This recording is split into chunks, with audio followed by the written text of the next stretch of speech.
Some things are so familiar, we never even think to question them. Take the football pitch. It's an icon, right? Billions of us know every line, every box. But what if I told you that the whole thing is just wrong? That by its very design, it's fundamentally, mathematically flawed. And it all kind of starts with this one weirdly specific number. Why is the penalty arc exactly 9.15 meters from the penalty spot? I mean, think about it. Not 9, not 10, but 9.15. It feels so random, right? Well, guess what? It is.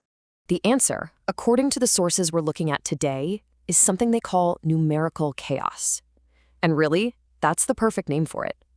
It's basically a ghost from a bygone era, just a messy hangover from old measurements that makes absolutely no sense in our modern super digital world. So here's what we're going to do. First, we'll dig into this hidden chaos. Then we'll look at a really smart solution, a rational hybrid pitch. We'll see how it completely redraws the corners and reinvents the penalty area. And finally, we'll ask the big question. Could this be a whole new geometry for football? Okay, first up, football's hidden numerical chaos. Let's really get to the bottom of how we ended up with these metric headaches. So, what exactly is this numerical chaos? Well, it's pretty simple, actually. The game's original rules were all set up using British imperial units, yards, feet, inches. But then the rest of the world went metric, so what was once a nice, clean, round number in yards got converted into these super clumsy, irrational decimals. And that mess complicates everything, from just marking the pitch to trying to use high-tech stuff like VAR. And trust me, once you see it, you can't unsee it. It's everywhere. That 9.15-meter penalty arc, yep, that's just a clean 10 yards. The penalty area, 16.5 meters deep, that's 18 yards. Even the goalposts, 7.32 meters wide, you guessed it, that's exactly 8 yards. See? None of these are logical metric numbers. They're just awkward, clunky translations that we've been stuck with for like 100 years. Okay, so how do we fix this mess? Well, this proposal introduces a really elegant solution. It's called the Hybrid Rational Stadium Standards, or HRSS for short. Now, HRS isn't just a tweak here and there. It's a total reimagining of the pitch, right from the ground up. It's a whole new philosophy that just throws out all those old imperial conversions. Instead, it builds the field using a really smart mix of decimal, base 10, and binary, base 2 systems. And why would you do that? To create a perfectly logical geometric matrix that's tailor-made for the digital age of football.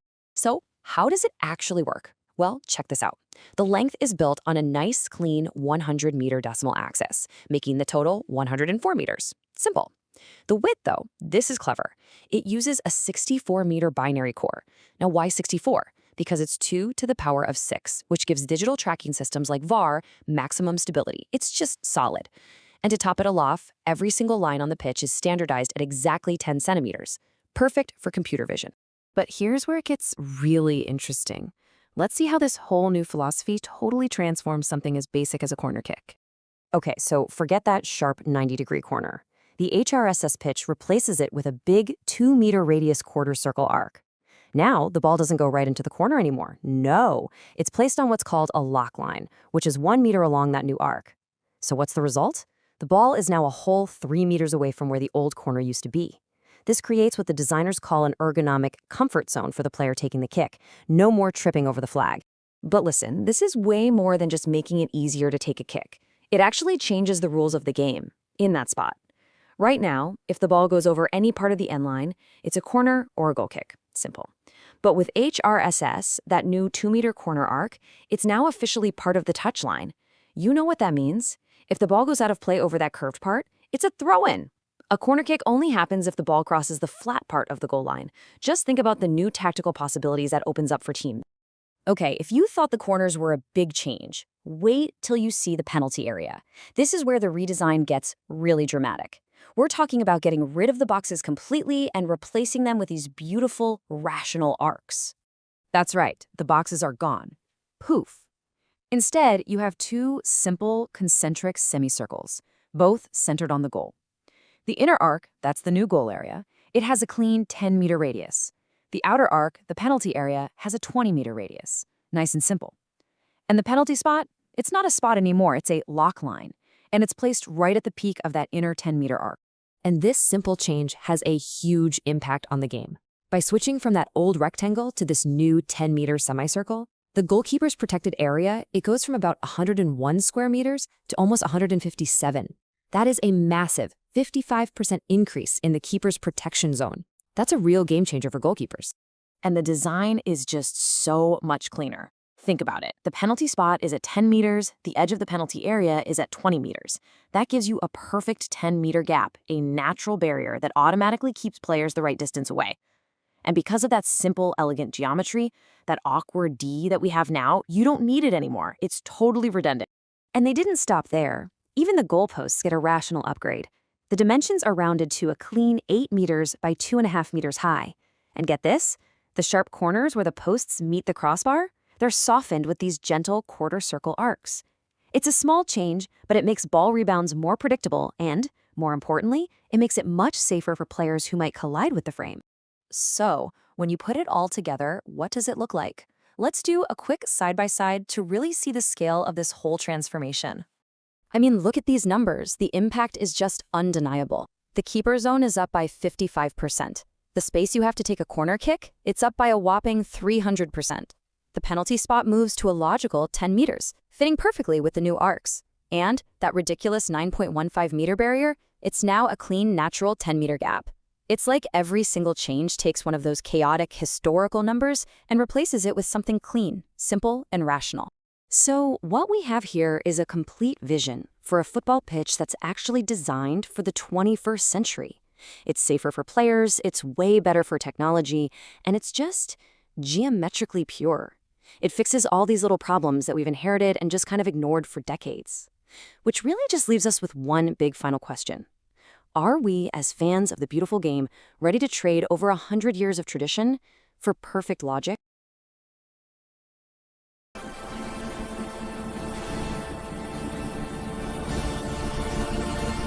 Welcome to the Deep Dive.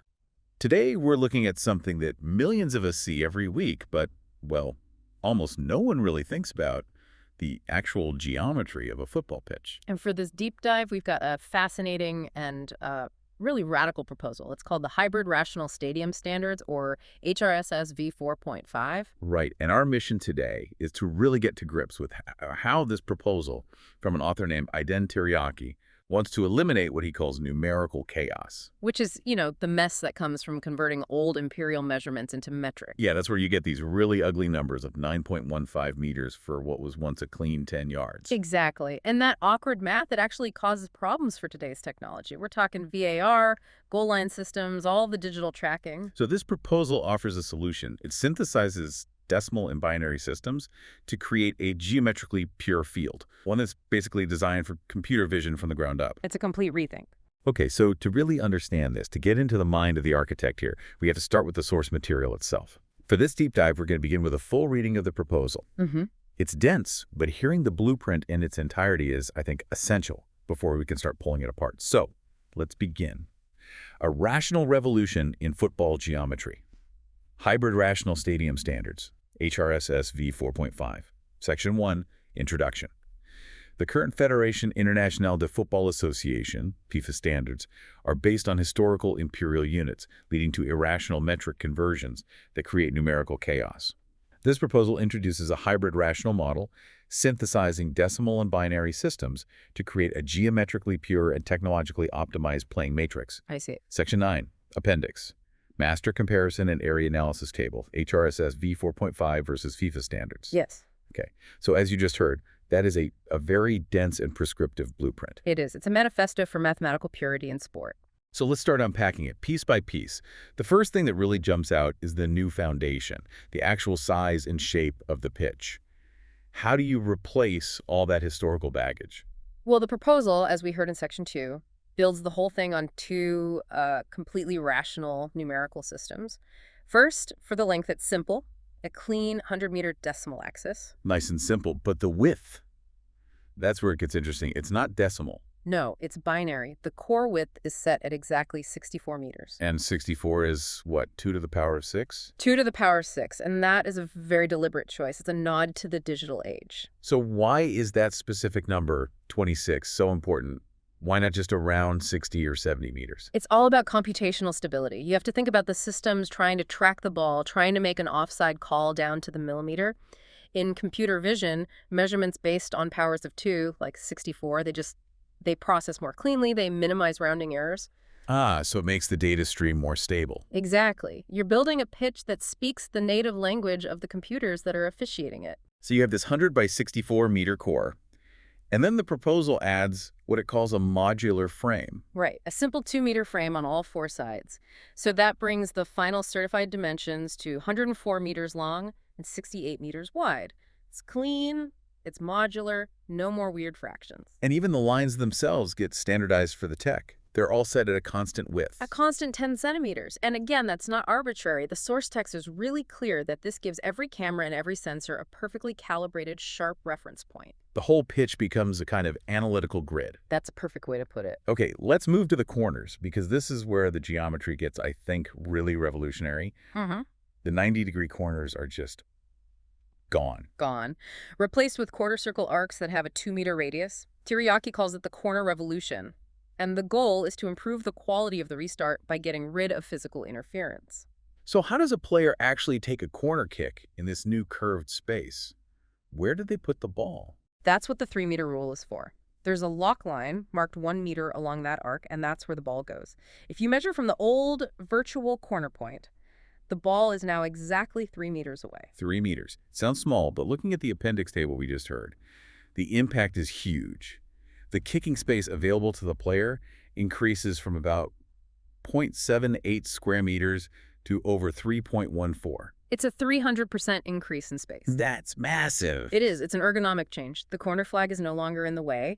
It gives the player this huge comfort zone to approach the ball, to deliver a much more technical cross without being constrained. But this change in geometry also creates a really huge shift in jurisdiction, which is in Section 4.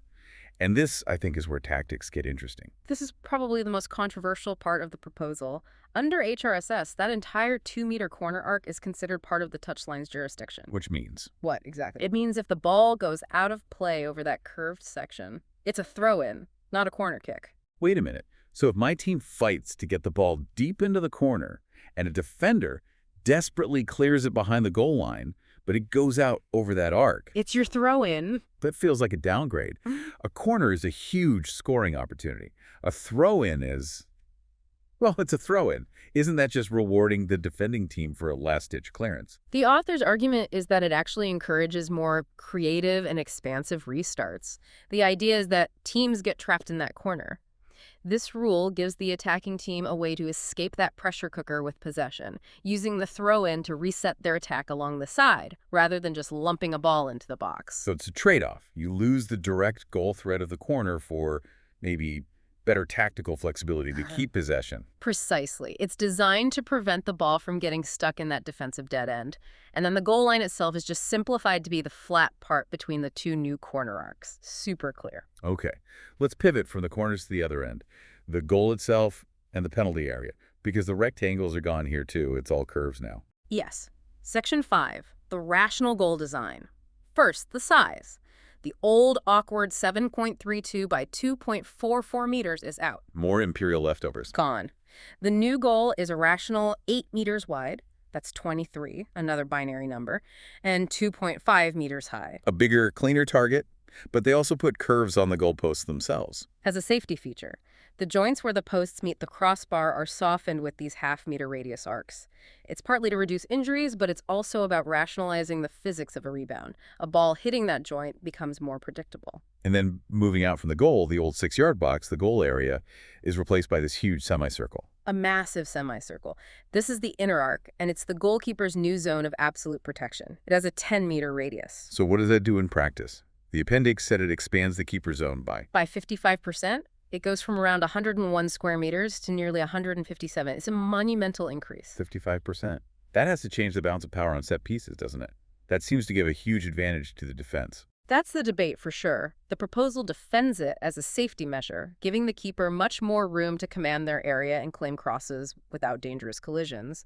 But tactically, yes, it makes the keeper a much more dominant figure. And the penalty spot, the penalty lock line, is right at the top of that 10-meter arc. So the kick is now from 10 meters, not 11. Yes, a clean 10 meters, and that number is the key to the whole system, because the larger penalty area, the outer arc, is a semicircle with a 20-meter radius. Ah, okay, I see now. So the distance from the 10-meter penalty spot to the 20-meter edge of the box Is exactly 10 meters. And that's the elegant part. Tiryaki calls it the natural barrier, because players have to be 10 meters back from the penalty. Well, the edge of the box is the 10-meter line. You got it. It makes that traditional tacked-on D completely redundant. It's just gone. That is really clever. The whole structure is just built on these two scales, 10 meters and 20 meters. And that symmetry, as Section 7 points out, extends to the middle of the pitch. The center circle is also given a 10-meter radius, so it all syncs up perfectly. The goal area, the penalty area, the center circle, it's one unified geometric system. So if we step back and synthesize this for you, the listener, the total playing area is actually a tiny bit smaller, less than 1%. But the functional changes inside the lines are, well, they're explosive. Absolutely. You get a pitch built on a 64-meter binary core for perfect digital tracking. You get a plus 300% increase in kicking space in the corner, and, maybe most importantly, a plus 55% expansion of the goalkeeper's protected zone. So this is way more than just tidying up some numbers. It's a total commitment to a kind of geometrical purity, a digital age logic over historical accident. But it leaves me with a big question. Which is how all this purity and logic would actually change the feel of the game itself, the strategic flow, the player's mindset. And that's really the final provocative thought to take away from this. We've seen that the entire pitch can be built on these clean, integrated scales of 10 and 20. The penalty kick is a perfect 10 meters from the goal line with the perfect 10-meter barrier. So if the field itself is perfectly rational, does that absolute logical order change the psychology of the game? Does it make tactics cleaner? Or does the very purity of the grid put a different, maybe more intense kind of pressure on the players? Exactly. How much of the beautiful, chaotic, unpredictable nature of football is secretly a product of its messy, irrational geometry? If you clean up the math, what else do you clean up along with it? A fascinating question. Thank you for joining us for the deep dive. Welcome to the debate. Today, we're diving into a pretty significant structural upheaval concerning the world's most watched sport, the radical proposed restructuring of football pitch geometry. It's presented in Aydın Tiryaki's Hybrid Rational Stadium Standards, or, well, HRSS 4.5. And this isn't just some incremental rule change, it's a fundamental challenge to the geometrical DNA of the game. Right. And it's driven by this desire to, sort of cleanse the pitch of its inherited structural flaws. Tiryaki's proposal seeks to eliminate that whole legacy of measurement, all the awkward imperial to metric conversions we currently manage, like that, frankly, ridiculous 9.15-meter penalty arc distance. It's a completely clean sheet approach. So the central question then becomes, does HRSS v4.5 actually deliver a necessary, rational modernization that genuinely benefits sports engineering and technological officiating? I'll be arguing that this proposal represents a vital, rational leap forward, one that's essential for the tech-assisted football of the future. And I'm going to maintain that while it's all very numerically neat, the functional and strategic impacts introduced by this geometry fundamentally alter the sport in ways that are, well, simply not justified by this pursuit of mathematical purity. Okay, so to understand my position, you really have to look at the current state of affairs as a system that's just carrying a significant amount of numerical debt. Our existing FIFA standards are based on historical, almost arbitrary numbers, inherited from imperial measures. HRS v4.5 just throws that out and builds a geometrical matrix that's stable enough for the digital age. The core structure is its greatest strength. It defines the length using a clean 100-meter decimal axis, which, integrates seamlessly with metric construction. And it anchors the width with a 64-meter binary core. That's 2 to the power of 6 meters. And this elegant synthesis results in certified pitch dimensions of 104 meters by 68 meters, once you include the modular 2-meter safety and technological frame on all sides. This isn't about aesthetics, it's a technological imperative. By fixing all field line widths at precisely 10 centimeters, this system provides an unshakable universal spatial reference for computer vision, for automated tracking, and for modern systems like VAR. We're moving from approximation to precision, which is absolutely crucial for verifying those high-speed, close-call moments. Even small features like the newly curved goal corners with a half-meter radius are designed to rationalize ball rebound physics and, maybe more importantly, minimize injury risk during high-speed collisions near the frame. I do appreciate the architectural vision of a rational framework, but my primary concern isn't where the numbers come from. It's the outcome on the grass. You're trying to solve a supposed problem with digital precision by introducing massive competitive disruptions. The cost of achieving this mathematical neatness, it just outweighs the benefit of having cleaner metrics. The core structures of the game are radically altered, which shakes the strategic foundation we've spent, a century building. The evidence of this disruption is just impossible to ignore. Look at the defensive spaces. The goal area, the most sacred piece of defensive ground, is expanded by an absolutely staggering 55%. It jumps from roughly 101 square meters to about 157, all driven by the shift to a 10-meter radius inner semicircle. And it's not just the penalty box. The corner kick area is increased by 300%, a 2-meter arc replacing the traditional tight 1-meter arc. I mean, these are tectonic shifts. They don't just affect where lines are drawn, they fundamentally change how defenders, keepers, and strikers strategize for set pieces and for goal defense. And we are also talking about some really non-trivial alterations to the moments that define the sport. The goal itself moves from the traditional 7.32 by 2.44 meters to a mathematically pure 8 by 2.5 meters. And the penalty spot, it moves inward from the traditional 11 meters to a nice clean 10. I just don't buy the argument that we need to disrupt these universally accepted standards for the sake of a conceptually tidy framework. The necessity of that 64-meter binary core for digital tracking stability needs much more rigorous justification against the strategic cost. I see why you emphasize the disruption, but the transition is the necessary investment to future-proof the game. Let's go back to the design core. You argue that the 104 by 68-meter dimensions derived from the 100-meter decimal axis and the 64-meter binary core are unnecessary, but this is the linchpin of the whole system. The current pitch dimensions complicate stadium construction and technological calibration precisely because they rely on all these conversions and approximations. I just come at it from a different angle. We're talking about massive global reconstruction and re-education for a change that in terms of overall area is negligible. The field barely shrinks. I think it's just 68 square meters lost from roughly 7,140. You're swapping one geometry for another and claiming that the 64-meter width, which is only 4 meters different from the existing 68-meter width, already a pretty clean number, is the key to some kind of digital nirvana. It really feels like over-engineering.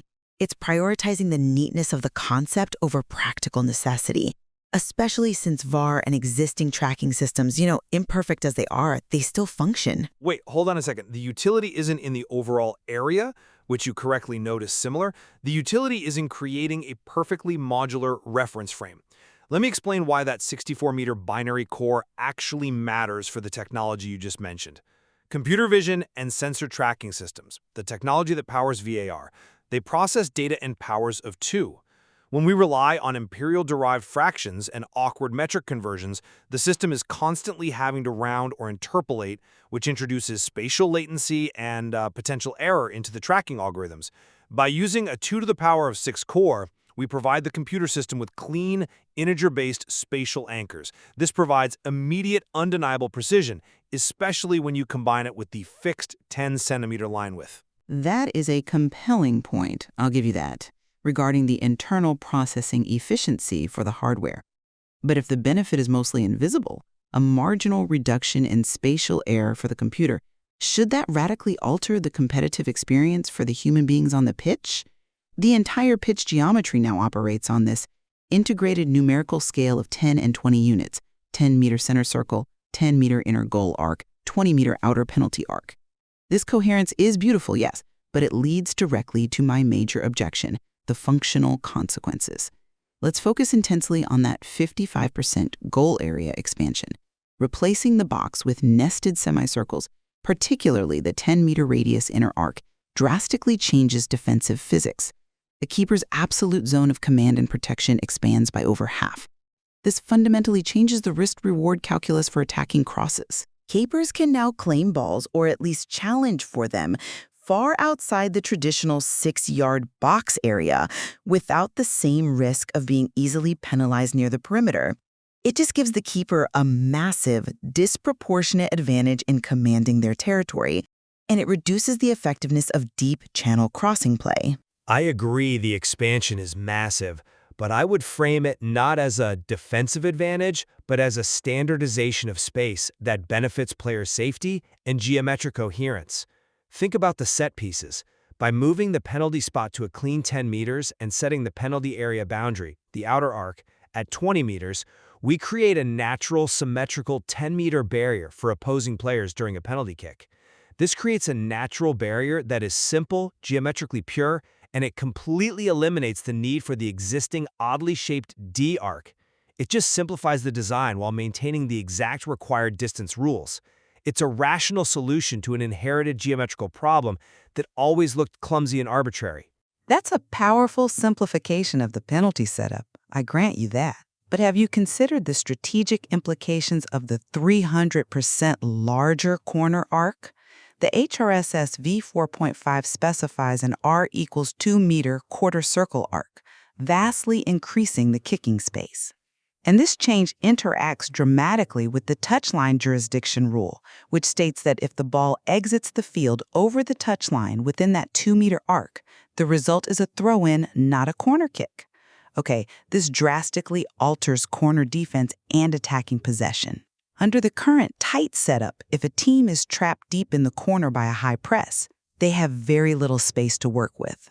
But with this huge 2-meter arc, they now have a significantly larger area to retain the ball, work short passes, or simply hold possession for extended periods when pressured. It allows for what Tiryaki calls a more creative and expansive restart. In practice, what this means is an attacking team, cornered and under pressure, is given a disproportionate advantage in retaining the ball and killing time. It effectively changes the defensive geometry near the goal line and makes high pressing a lot more risky. But that expanded corner area, along with the rationalization of the goal itself, is part of the move toward maximizing technical quality. The goal frame is now rationalized to 8 meters wide and 2.5 meters high. This provides geometrical purity, a total certified area of 20 square meters neatly defined by a 2-cubed width and a clean height. We have to prioritize precision and athlete safety, like the half-meter radius curved corners, over clinging to historical standards based on feet and inches. I'm sorry, but I just don't buy that the pursuit of a neat 20 square meters is worth undermining the athletic challenge that has stood for over a century. The traditional goal size, 7.32 by 2.44 meters, has defined the statistical difficulty of scoring a goal for generations. Shifting to 8 by 2.5 is not a refinement. It's a non-trivial increase in both dimensions. You are fundamentally altering the relationship between the keeper's maximum reach and the goalposts. It forces goalkeepers to cover a significantly larger area, which could lead to a slight but measurable increase in expected goals, or XG, across the sport. We really have to question whether geometrical neatness should take precedence over maintaining historical and athletic comparability. But if we're focused on technical quality, consider how the new geometry fixes another inherited flaw: the corner flag interference. The HRSS v4.5 also rationalizes the corner kick lock line. The design places the ball 3 meters away from the virtual corner point, and that's achieved by the 2-meter arc plus a 1-meter offset along it. This engineering solution eliminates physical interference from the corner flag entirely, promoting what Tiryaki calls superior technical delivery. It ensures that every corner kick can be taken with maximum space and angle, forcing defenders to play the ball, not the obstacle. That rationalization is deeply functional. Is one of priority setting. HRSS v4.5 is an incredibly well-ordered system mathematically, I'll admit, built on these clean powers of 2 and multiples of 10, and it solves technical precision problems. But the evidence consistently shows that the cost of achieving this digital optimization is massive functional disruption in key strategic zones. We gain numerical tidiness, but we lose continuity in the competitive equilibrium. We need to ask if a cleaner code base is worth a fundamentally different game. To summarize my position, HRSS v4.5 is more than just a measurement update. It's a coherent, future-forward system. It definitively solves the inherited problems of old imperial conversions and provides crucial, stable dimensions for technological integration. By using clean 10-meter and 20-meter scales for all the central pitch features, it delivers clear, symmetrical dimensions, and it eliminates the clutter and confusion of legacy measurements. This structural leap is, in my view, necessary for the next generation of football and sports analytics. And I maintain that the standards have to be judged by their functional impact on play. HRSS v4.5 is a profound alteration of the competitive dynamics. The radical functional changes, a 55% expansion of the goal area, a 300% larger corner area, and non-standard goals mean we are fundamentally changing the defensive and attacking challenge.